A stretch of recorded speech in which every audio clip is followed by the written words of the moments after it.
Here we are on April 14th, Monday, and some people, in fact, I believe Philadelphia students have off the week before Easter, and this would be that week. I grew up in Delaware, and they typically, and I think they still do this, they take off the week after Easter.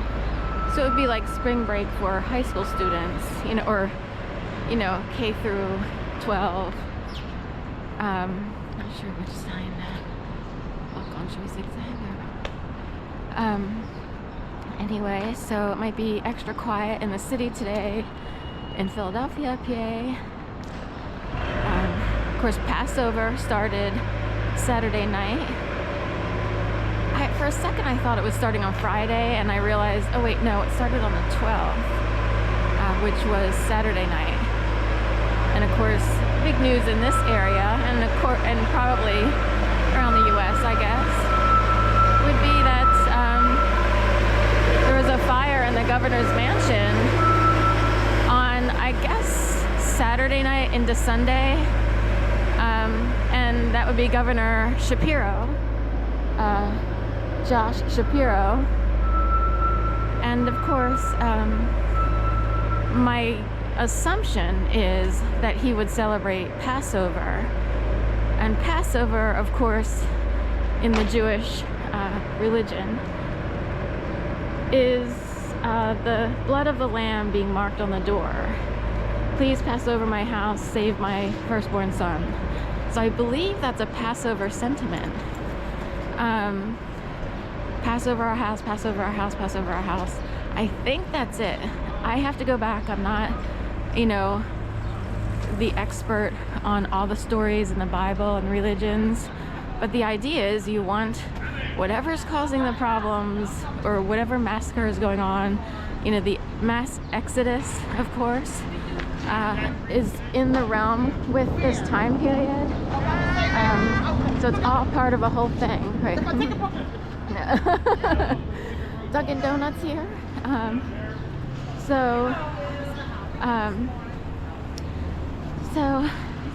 I have to look it up again, but then there's the actual rising of the sun, or he rose on the third day, which would be Easter, because the idea is Jesus was crucified. Hey, my man. Good morning. Good morning, young lady. Hi. You have a nice morning. You too, thank you. Hi, my man. Was crucified, and then on the third day he rose. So I can go back and check the mass exodus one. I have to keep double checking, but I think it's in the time period of Passover, hence the term Passover. That's part of the story from the Bible, I believe. And they used to have shows when we grew up.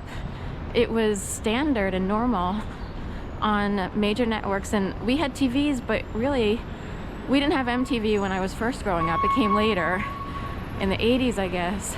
But in the 70s and for much of the 80s and probably part of the 90s, Easter stories, Christmas stories, or just biblical stories surrounding where I grew, Christian holidays were shown and broadcasted on ABC, NBC, and CBS. Those were the three biggies.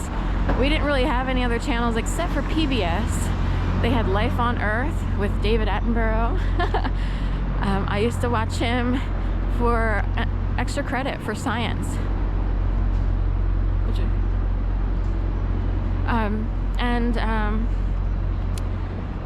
So I used to watch him for extra credit, Dr. Cameron, when I was in the 6th grade at Bancroft. These pigeons get down the road here. Life on Earth, the British, commentarian or whatever, voiceover guy, actor. And he would talk about different life forms on Earth. Usually it had to do with wildlife. Like we are now, inspecting or looking over the hummingbird in all its glory and nature, the only bird whose wings can go backwards and forwards, keeping the bird suspended in space and time. They can actually go backwards and stand still. Other birds move forward with their wings.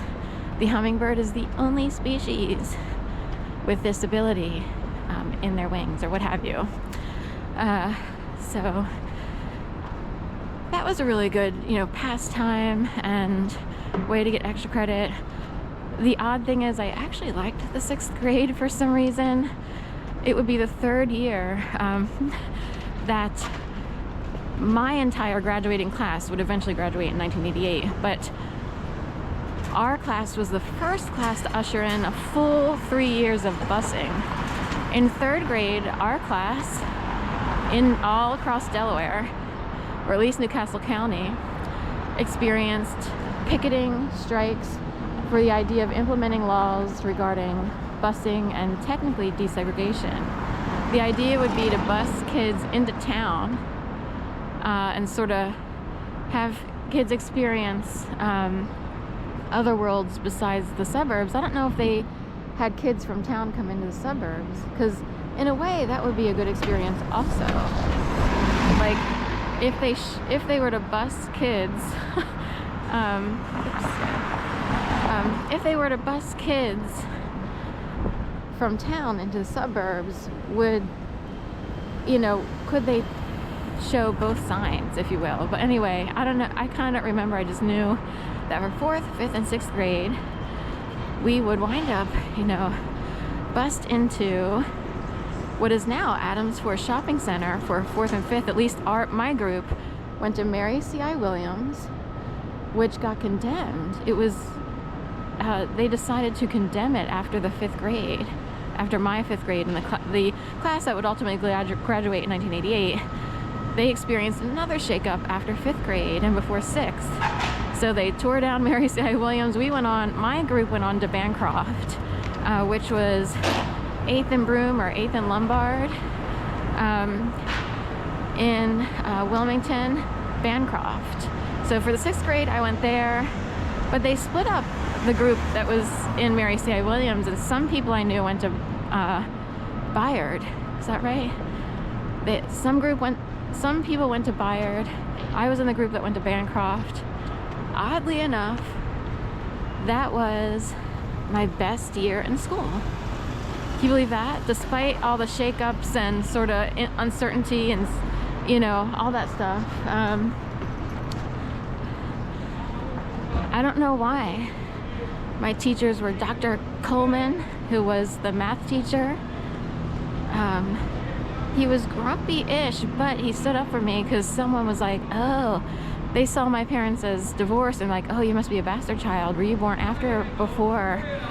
But I was born before, so kids born out of wedlock, I guess, are considered bastard child. So that is an old school little thing. But anyway, Dr. Coleman would say, there are no bastard childs in my class, Mr. Cameron, or Dr. Cameron, he was the science teacher. He's the one who assigned the extra credit watching David Attenborough and Life on Earth, PBS.